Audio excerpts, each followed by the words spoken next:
নমস্কার বন্ধুরা, রিতার হোম কিচেনে আপনাদের স্বাগত। আজকের আমি মূলো শাক বানাবো। মূলো শাক বানানোর জন্য কড়াই নিয়ে নিয়েছি। তেল গরম হয়ে গেছে, কড়াই তেল দিয়ে দিয়েছি। মূলো শাকের জন্য কালো জিরে দিয়ে দেবো ফোড়নে, দিয়ে দেবো কয়েকটা শুকনো লঙ্কা,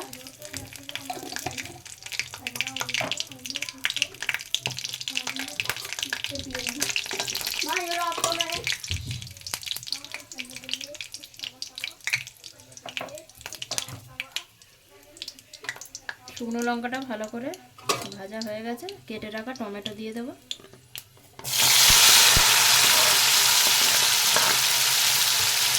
টমেটোটা ভালো করে নরম হয়ে যাবে, একটু লবণ দিয়ে দেবো।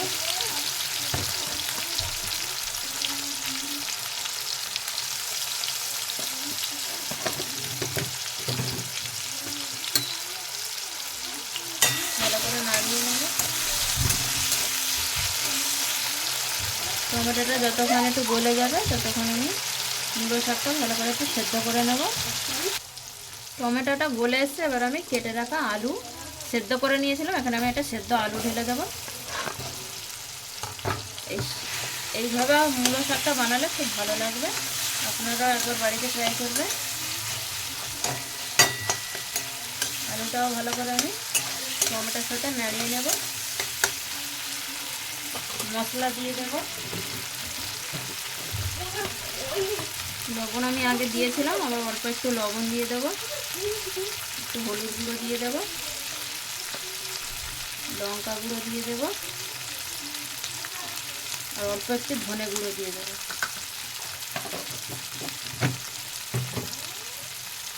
সবগুলো মশলাগুলো নাড়িয়ে নেব।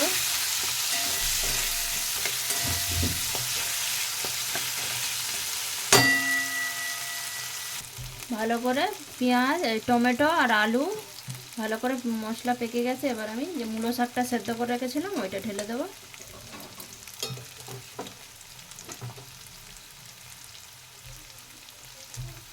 এখানে মূলো শাকটা আমি একটু বড় বড় করে কেটেছি। একটা মূলো নিয়ে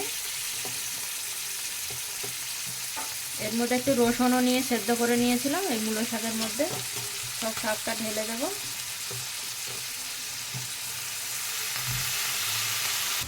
সব শাকটা ঢেলে দিয়েছি, এবার নাড়িয়ে নেব।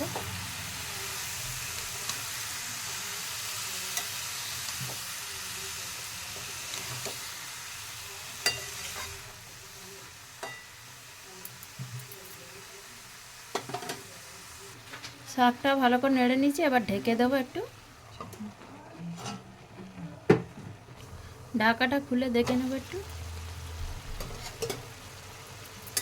একটু জল বেরিয়ে গেছে। এটা একটু চচ্চড়ি চচ্চড়ি হবে, খেতে ভালো লাগবে মূলো শাকটা। আবারও একটু ঢেকে দেব। ঢাকাটা খুলে দেখে নেব। এবার আমি এখানে ভেজে রাখা 2 চামচ বেসন দিয়ে দেব। আগে থেকে আমি শুকনো কড়াইতে ভেজে নিয়েছিলাম। আবারও ভালো করে নাড়িয়ে নেব।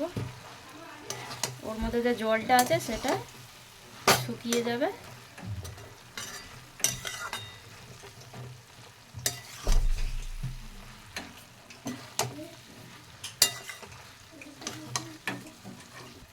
এখানে আমাদের মূলো শাক বানানো হয়ে গেছে।